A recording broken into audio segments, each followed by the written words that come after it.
Check it out, guys. I've had a lot of guys come up to me when I'm driving the old Ford, and they always tell me, yeah, you should put fuel injection on it. Put a Holly Sniper on it. Yeah, those are Holly Snipers are nice and all, but I like my carburetor. And they always say, yeah,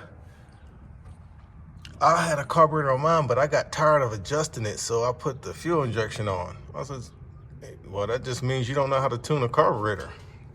I put this carburetor on here a year ago and haven't had to touch it since, and it runs perfectly. Most of the time, your little needle valves right here, you adjust your air fuel mixture with. You see, I put that mark on there to line up with the mark on the needle valve. I put a mark on the carb on both sides so I can see if it's moving. The harmonic vibrations from the motor will make some of these bolts back out and move around on you. Well, there's like a little cork seal, there's like a cork gasket around that needle valve. And sometimes some people, they rebuild the carb, they don't put that cork back in there. And without that cork gasket around that needle valve, it'll move. So make sure, if you have a problem with that, make sure you put a new cork gasket or rubber gasket around that needle valve so it doesn't move on you. And another thing is, people don't torque down their carburetor correctly. You should do a cross pattern, this side, then that side, then that side, then that side, and torque it down to whatever your specs are for your carburetor and your manifold, and keep torquing it until it stops moving. Same thing with your intake. Most vehicles have an intake gasket leak along the intake where these bolts go around here. I don't know what it is, but the harmonic vibrations. I used to tune up a lot of people's old cars, and the first thing I do is tighten down the bolts on their intake. 90% of them had an intake leak. So if your car's riding good, and then like a couple weeks later it's riding like crap, slowly starts running worse and worse, most of the time it's not your carburetor going out of tune, it's these bolts backing out on your intake, and you're getting a intake gasket leak or intake manifold leak. So whatever your intake specs are for torque, you do that cross pattern. You start in the middle, you go 1, 2, 3, 4, 5, 6, 7, 8, you just start from the center and work your way out, going side to side, and you keep repeating that pattern. Start over again, and you'll see that it's like it walks itself down side to side, and you got to go around that pattern like at least 3 times until the bolts quit moving when you're torquing them to the same. You don't change let's say it's 20 foot-pounds. You don't change that 20 foot-pounds, but you just keep going around that pattern until it gets totally seated. And then I put some blue Loctite on these bolts, and then you see where I marked them. I marked with a Sharpie, the black dot and the black dot, black dot, black dot, black dot, black dot on the manifold to the bolt, so I can see if they're actually moving. And none of my bolts are moving. So the torque is good and the blue Loctite is holding. Another thing, these bolts on your headers, the harmonic vibrations make these back out. So you have to torque those down and check them like once every couple of months. When you're changing your oil or something, tighten down your header bolts. That will make your car run like crap if you got a header gasket leak.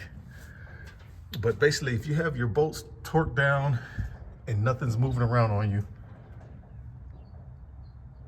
and also make sure this bolt's not moving and your time is not moving. And I also marked where my distributor is up against my timing bolt. You have to mark things so you can see if anything's moving on you and you're losing your tune. So if everything's locked down, and another thing, if you're trying to tune your needle valves using a vacuum gauge, a lot of people will like hook a vacuum gauge up to this port here, and you're trying to adjust your vacuum adjust your needle valves looking at your vacuum. Yeah, that's old school, and it works to a point, but you're not really going to get your carb dialed in too well with that. You can, I don't know,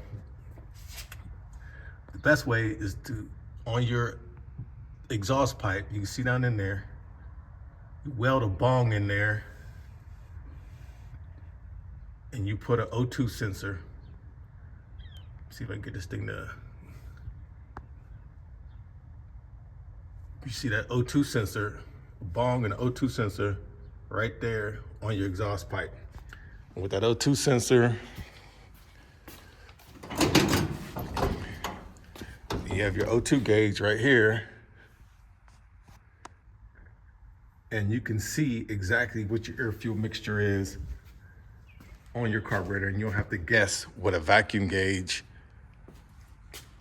And yeah, just to lock your stuff down, put a gauge on there where you can see what you're doing, and this thing runs like sweet. And the only thing I had to do in the last year was I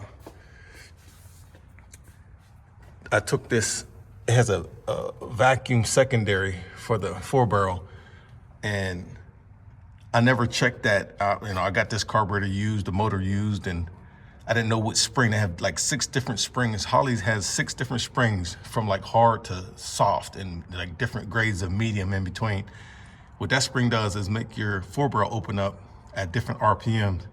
And if you got like a small block, big block, you know, the bigger the motor, normally the more vacuum you're gonna make, so you need a heavier spring. So I finally took that apart, because whenever I would get on it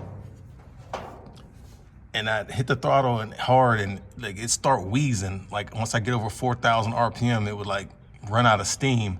And then I floor it, and then the 4-barrel kick in all at once, just wide open from like totally closed to wide open at between 4,000 and 5,000 RPM, and then it would just jump like crazy, like terrible. It was just terrible. So I took that apart, and this is just a small block, little 302, so it's not making, you know, I need a lighter spring for this small motor. So I took it had the heaviest spring Holley makes inside that vacuum port. So I took that heavy spring out and put the lightest spring that Holley makes for these in there. And now, when I get on it, I can feel the 4-barrel open up around 2,500 RPM, and now it pulls sweet, nice and steady and hard, all the way from like 2,500 RPM to 3,000 RPM. It starts pulling all the way up to 6,000 with no fall off. And I normally don't run it past 6,000 because it's just a stock bottom end motor. I don't want nothing to come flying out of it, but it feels like it'll keep pulling past 6,000. But that's where I don't try to go past 6,000. But it would wheeze at 4,000. Now it just pulls clean all the way from 2,500 up to 6,000 with the correct vacuum spring in there. All right, y'all. That's the only time I mess with this carburetor in a year since I put it on there. So I'm not going fuel injection. I'm not that good with quadrojets, but with a Holley, I'm good. I know how to tune it, and I don't need to go fuel injection. All right, y'all. Peace.